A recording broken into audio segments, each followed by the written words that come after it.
مسلمانوں کے لیے بڑی راحت کی بات ہے۔ میرے بھائی بیرسٹر اسد الدین اویسی صاحب کا ایک انقلابی بیان جو ہے سوشل میڈیا پر اس وقت وائرل ہو رہا ہے۔ اس بیان کو اس کلپ کو آپ سن کر کے جائیں۔ آخر میں جو ہے حضور علیہ الصلوۃ والسلام کی ایک حدیث میں آپ کو سناؤں گا، بڑی پیاری حدیث ہے۔ اگر آپ نے اس پر عمل کر لیا تو آپ دنیا میں اور آخرت دونوں میں کامیاب رہو گے۔ چینل پر نئے ہو چینل کو سبسکرائب کر دو، اس لیے کہ اچھی ویڈیوز میں آپ حضرات کے سامنے اور اچھی باتیں پہنچانے کی کوشش کرتا ہوں۔ کہیں بھی مجھے دیکھیں تو فالو لازمی کر لیں۔ سب سے پہلے بیرسٹر اسد الدین اویسی صاحب کی بات کو سن لیں اور ویڈیو کو آگے لازمی شیئر کر دیں۔ میرے بھائی آپ ذمہ داری سمجھ کر کے اس ویڈیو کو شیئر لازمی کر دینا۔ دیکھیں بیرسٹر صاحب، یاد رکھو یہ اسرائیل رکنے والا نہیں ہے، یہ گریٹر اسرائیل کو بنانا چاہتا ہے۔ گریٹر اسرائیل کا مطلب کہ آدھے سے زیادہ عرب ممالک کو حاصل کر لو، اور ان ظالموں کی، ان شیطانوں کی نظر مدینے تک ہے۔ ان ظالموں کی وہ آج بھی خیبر کی شکست کو نہیں بھلا سکے، وہ آج بھی خیبر کو نظر اٹھا کر دیکھتے ہیں۔ اگر یہ لوگ متحد نہیں ہوں گے تو کل انکارا اور استنبول خدا نخواستہ کھنڈیر بنے گا۔ یاد رکھو اگر آج غازہ ہے تو کل سب کی باری ہے۔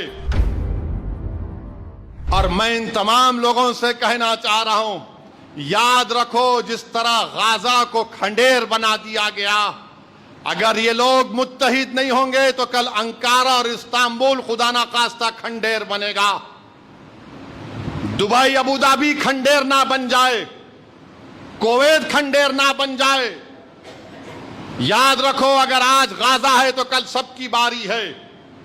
یاد رکھو یہ اسرائیل رکنے والا نہیں ہے، یہ گریٹر اسرائیل کو بنانا چاہتا ہے۔ گریٹر اسرائیل کا مطلب کہ آدھے سے زیادہ عرب ممالک کو حاصل کر لو، اور ان ظالموں کی، ان شیطانوں کی نظر مدینے تک ہے۔ ان ظالموں کی وہ آج بھی خیبر کی شکست کو نہیں بھلا سکے، وہ آج بھی خیبر کو نظر اٹھا کر دیکھتے ہیں۔ تو ہم اللہ سے صرف دعا کر سکتے ہیں کہ اللہ ان تمام کو عقل سلیم عطا کرے۔ اور یہ کیوں دشمنی؟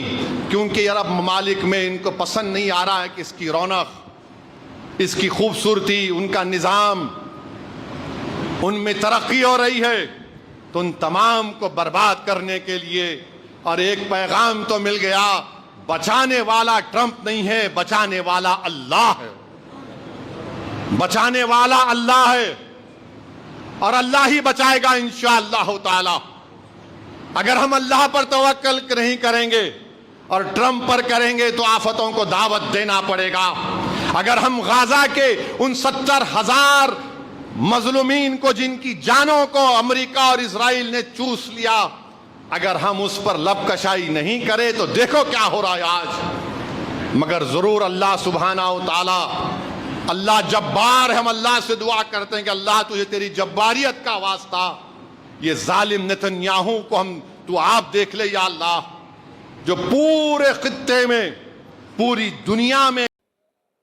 تو بیرسٹر اسد الدین اویسی صاحب کی اس کلپ کو آپ نے سماعت کر لیا، سن لیا ہوگا۔ انہوں نے جو بتایا، جو سمجھایا، ہمیں اس پر عمل کرنا چاہیے۔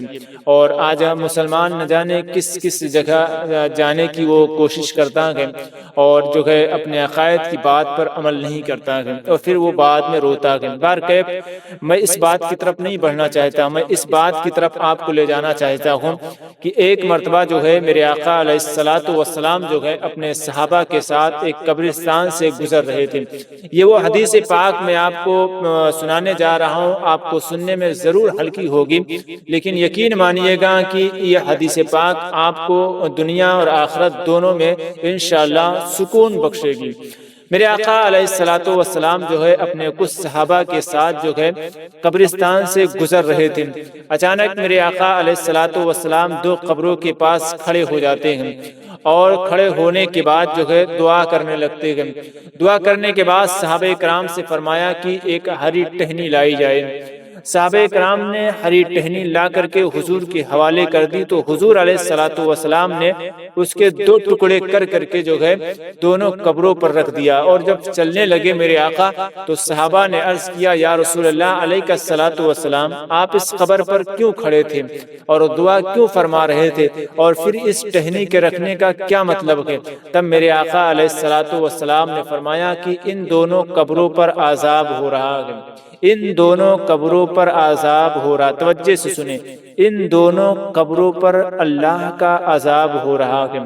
میرے آقا علیہ الصلوۃ والسلام نے صحابہ سے فرمایا اے میرے صحابہ، لیکن یہ عذاب کسی بڑے گناہ کی وجہ سے نہیں ہو رہا ہے، لیکن یہ گناہ کسی بڑے عذاب کی وجہ سے نہیں ہو رہا۔ صحابہ نے عرض کیا یا رسول اللہ کس گناہ کی وجہ سے یہ عذاب دیا جا رہا؟